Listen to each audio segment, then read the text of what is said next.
اعوذ باللہ من الشیطان الرجیم بسم اللہ الرحمن الرحیم۔ محترم ناظرین گرامی السلام علیکم۔ محترم ناظرین گرامی، امید کرتے ہیں آپ سب خیریت سے ہوں گے۔ دعا ہے کہ خالق کائنات آپ کی ہر پریشانی دور فرمائے۔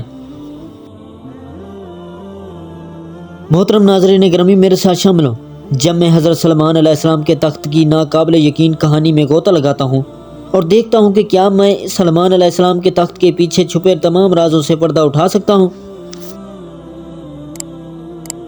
حضرت سلمان علیہ السلام کے عرش کی دلچسپ کہانی کو دریافت کریں، جو طاقت اور حکمت کی ایک شاندار علامت ہے۔ اس ویڈیو میں ہم تخت سلمان علیہ السلام کی دل فریب کہانی پر روشنی ڈالتے ہیں، جو کہ حضرت سلمان علیہ السلام کے دور حکومت کی عظمت کا ثبوت ہے۔ اس کی افسانوی ماخذ سے لے کر اسلامی تاریخ میں اس کی اہمیت تک، ہم اس شاندار تخت کے آس پاس کے رازوں اور داستانوں سے پردہ اٹھاتے ہیں۔ وقت کے سفر میں ہمارے ساتھ شامل ہوں اور حضرت سلیمان علیہ السلام کے تخت کے عجائبات دریافت کریں۔ محترم ناظرین گرامی، میرے ساتھ شامل ہوں جب میں حضرت سلیمان علیہ السلام کے تخت کی ناقابل یقین کہانی میں غوطہ لگاتا ہوں اور دیکھتا ہوں کہ کیا میں سلیمان علیہ السلام کے تخت کے پیچھے چھپے تمام رازوں سے پردہ اٹھا سکتا ہوں۔ محترم ناظرین گرامی، اس ویڈیو میں آپ حضرت سلیمان علیہ السلام کے تخت کی دلچسپ کہانی کو دریافت کریں گے، جو حکمت، طاقت اور خدائی فضل کی علامت ہے۔ بہت سے لوگ اس بات سے ناواقف ہیں کہ حضرت سلیمان علیہ السلام کے تخت کی تاریخی اور روحانی اہمیت اور یہ کیسے بطور رہنما ان کی غیر معمولی صلاحیتوں کی عکاسی کرتا ہے۔ سلمان علیہ السلام کے تخت کو اکثر غلط سمجھا جاتا ہے اور لوگ اسے صرف طاقت کی علامت کے طور پر دیکھتے ہیں، لیکن حقیقت میں یہ اس سے کہیں زیادہ ہے۔ یہ حکمت، قیادت اور الہی احسان کے مظہر کی نمائندگی کرتا ہے۔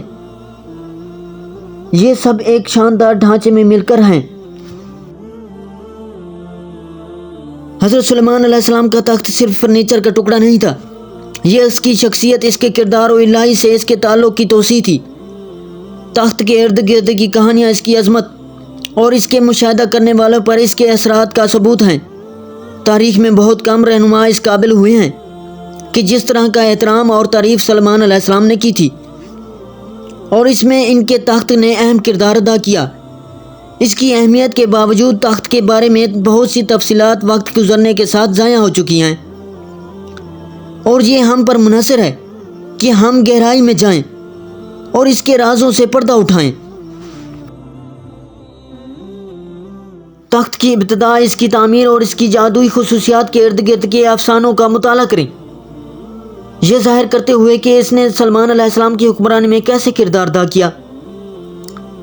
لیجنڈ کے مطابق سلمان علیہ السلام کا تخت اس وقت کے بہترین کاریگروں نے تیار کیا تھا، جو الہی سے متاثر ہو کر واقعہ قابل ذکر چیز تخلیق کرتے تھے۔ کہا جاتا ہے کہ تخت کو بہترین مواد سے بنایا گیا تھا، باشمول سونا، چاندی اور قیمتی جواہرات، جنہیں ان کی روحانی خصوصیات کے احتیاط سے منتخب کیا گیا تھا۔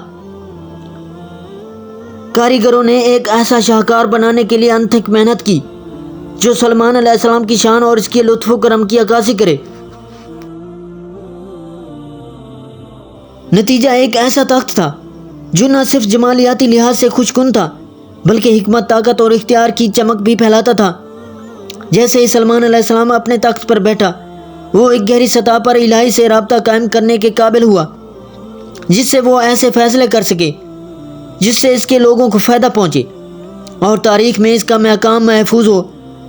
تخت کے بارے میں کہا جاتا ہے کہ اس میں جادوئی خصوصیات ہیں جنہوں نے سلمان علیہ السلام کی صلاحیتوں کو بڑھایا، جس سے وہ جانوروں سے بات چیت کر سکتا تھا، ہواؤں کو کنٹرول کر سکتا تھا، اور یہاں تک کہ قدرت کی قوتوں کو اپنی مرضی کے مطابق موڑ سکتا تھا۔ اگر چیز دعوے لاجواب لگ سکتے ہیں، لیکن وہ سلمان علیہ السلام اور اس کے تخت کے لیے لوگوں کی عقیدت اور خوف کی بات کرتے ہیں۔ تخت صرف طاقت کی علامت سے زیادہ نہیں تھا، یہ اس الہی احسان کی علامت تھی جس سے سلمان علیہ السلام لطف اندوز ہوئے، اور اس نے اپنے لوگوں کی رہنمائی کرنے کی صلاحیت میں اہم کردار ادا کیا۔ تخت تخت کی تعمیر اسرار میں ڈوبی ہوئی ہے۔ کچھ افسانوی دعویٰ کرتے ہیں کہ اسے جنہوں نے تعمیر کیا تھا، جنہیں اپنے ہتھیار ڈالنے کی شرط کے طور پر سلمان علیہ السلام کے لیے کام کرنے پر مجبور کیا گیا تھا۔ دوسروں کا دعویٰ ہے کہ تخت کو ماہر کاریگروں کی ایک ٹیم نے بنایا تھا، جس کی قیادت ایک پر اسرار شخصیت نے کی تھی، جسے صرف دانش مند کہا جاتا ہے۔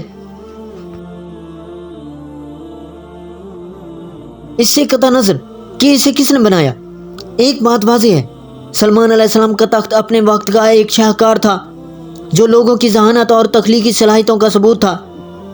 اسے بنایا جیسے ہی سلمان علیہ السلام اپنے تخت پر بیٹھا، وہ فن اور دستکاری کی بہترین مثالوں سے گھرا ہوا تھا، جو ایک رہنما کے طور پر اس کی حیثیت کی یاد دہانی اور الہی سے اس کے تعلق کی ایک علامت کے طور پر کام کرتا تھا۔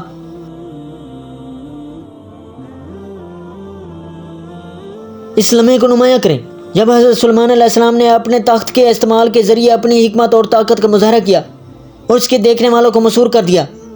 سلمان علیہ السلام کے تخت کے بارے میں سب سے مشہور کہانیوں میں سے ایک یہ ہے کہ اس نے اس وقت کو اپنی حکمت اور طاقت کا مظاہرہ کرنے والے معززین کے ایک گروپ کے سامنے استعمال کیا۔ لیجنڈ کے مطابق سلمان علیہ السلام نے معززین کو اپنے ساتھ اپنے تخت پر بیٹھنے کی دعوت دی، جس کے بارے میں کہا جاتا ہے کہ وہ کسی شخص کے کردار کے بارے میں حقیقت کو ظاہر کرنے کی طاقت رکھتا ہے۔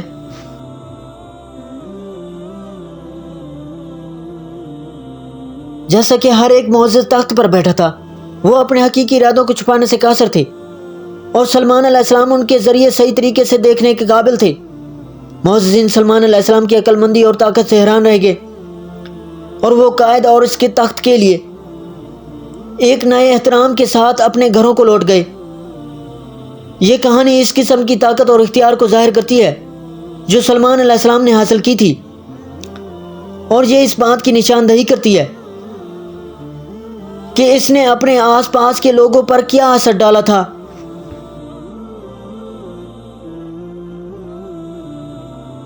سلمان علیہ السلام کا تخت صرف طاقت کی علامت سے زیادہ تھا، یہ ایک ایسا آلہ تھا جس نے اسے الہی سے رابطہ قائم کرنے اور ایسے فیصلے کرنے کی اجازت دی جس سے اس کے لوگوں کو فائدہ پہنچے۔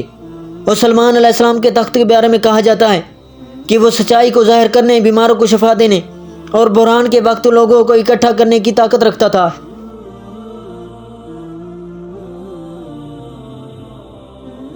یہ الہی سے اس کے تعلق کی علامت تھی، اور اس نے اپنے لوگوں کی رہنمائی کرنے کی اس کی صلاحیت میں اہم کردار ادا کیا۔ جیسے سلمان علیہ السلام اپنے تخت پر بیٹھا، وہ اس قابل ہو گیا کہ اس میں سے گزرنے والی الہی طاقت کا استعمال کر سکے اور اسے ایسے فیصلے کرنے کی اجازت دے دی جو تاریخ میں اس کا مقام محفوظ کر لیں۔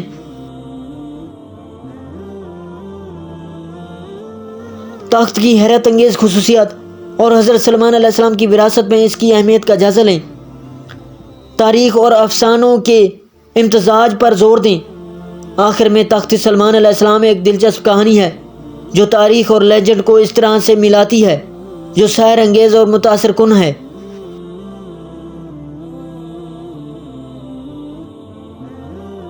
اس کی تعمیر سے لے کر اس کی جادوئی خصوصیات تک، تخت ان لوگوں کی آسانی اور تحقیقی صلاحیتوں کا ثبوت ہے جنہوں نے اسے بنایا تھا۔ یہ سلمان علیہ السلام کے الہی سے تعلق کی علامت ہے، اور اس نے اپنے لوگوں کی رہنمائی کرنے کی صلاحیت میں اہم کردار ادا کیا۔ چاہے آپ تخت کو طاقت، حکمت یا خدائی احسان کی علامت کے طور پر دیکھیں، ایک چیز واضح ہے، یہ اس بات کی یاد دہانی ہے کہ حضرت سلمان علیہ السلام کا دنیا پر کیا اثر تھا۔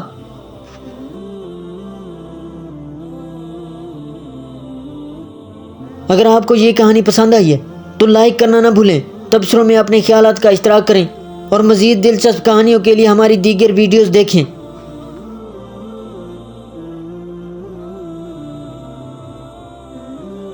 حضرت سلمان علیہ السلام کو اسلام میں ایک بہت ہی احمد نبی اور حکم کے طور پر جانا جاتا ہے۔ انہیں اللہ کی طرف سے بہت سے خزانوں اور علمی دنیا کا علم دیا گیا۔ ان کا واقعہ، ان کا تخت یعنی تخت سلمانی بہت ہی مشہور ہے۔ حضرت سلمان علیہ السلام کا واقعہ، نبی اور حاکم۔ حضرت سلمان علیہ السلام کو اللہ کی طرف سے نبی اور ایک عادل حاکم کے بنایا۔ انہیں انصاف اور حکمت کے لیے مشہور کیا گیا۔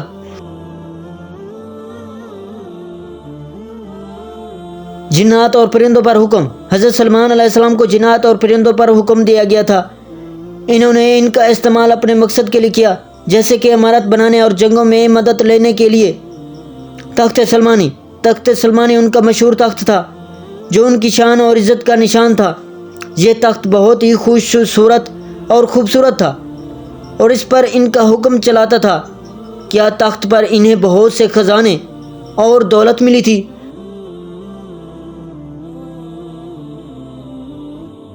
دعا اور علم۔ حضرت سلیمان علیہ السلام نے اللہ سے دعا کی تھی کہ انہیں ایک ایسی حکومت دی جائے جو کسی کو نہ دی ہو۔ اللہ نے ان کی دعا قبول کی اور ان میں بہت سے خزانوں اور علم سے نوازا۔ تخت سلمانی کا ذکر قرآن میں بھی ہے، جہاں اس کی شان اور حضرت سلیمان علیہ السلام کی حکمت کا بیان ہے۔ یہ تخت ان کی عدالت اور انصاف کا نشان تھا اور ان کی زندگی کا ایک اہم حصہ۔ اگر آپ کا حق ہے تو حضرت سلیمان علیہ السلام کے کسی خاص پہلو یا تفسیر سے جاننا چاہتے ہیں تو ضرور بتائیے۔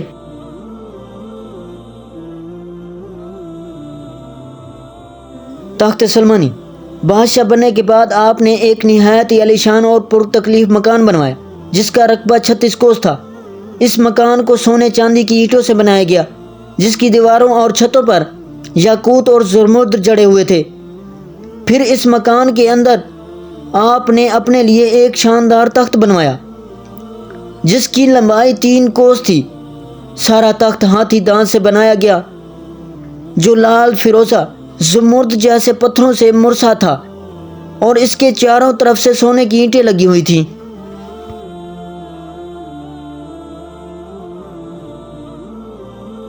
تخت کے چاروں کونوں پر ایسے درخت تھے جن کی ڈالیاں سانے کی تھیں، اور ہر ڈال پر ایک طوطی اور طاؤس بنا کر ان کے پیٹ کے اندر مشک بھر دیا گیا۔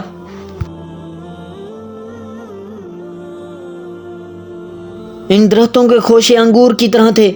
اس تخت کے نیچے اور دائیں بائیں 1000 سونے کی کرسیاں لگائی گئی تھیں جن پر لوگ بیٹھتے تھے۔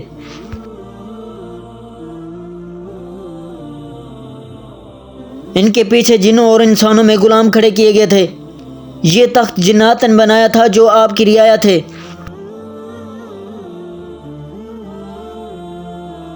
جب حضرت سلیمان علیہ السلام شاہی تاج سر پر رکھ کر اس عظیم و شان تخت پر قدم رکھتے تو ان کی ہیبت سے تخت اس وقت حرکت کرنے لگتا، اور طوطی و طاؤس بھی اللہ کے حکم سے اپنے پر پھیلا دیتے تھے جن سے مشک وغیرہ کی خوشبو نکلتی تھی۔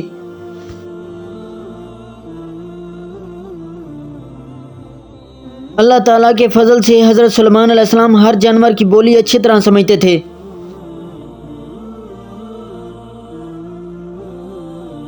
جب آپ شاہی تاج سر پر رکھتے تو تمام پرندے تخت کے اوپر معلق ہو کر آپ کے سر پر سایہ کرتے تھے۔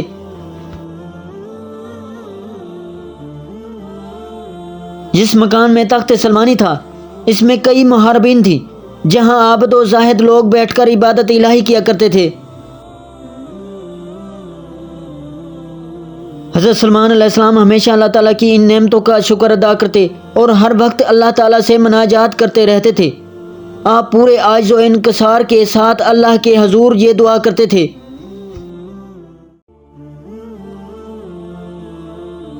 یا الہی، میں درویشوں کے ساتھ بھی شامل ہوں اور بادشاہوں کے ساتھ بھی۔ صرف یہی نہیں بلکہ میں پیغمبروں میں سے بھی ایک پیغمبر ہوں۔ اے میرے مالک، میں تیری نعمتوں کا کہاں تک شکر ادا کروں؟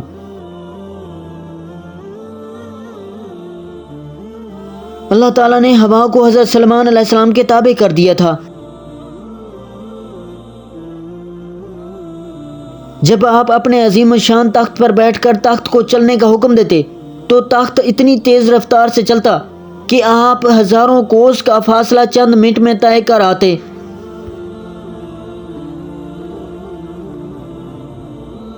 آپ صبح کو ایک شہر اور شام کو دوسرے شہر میں ہوتے تھے۔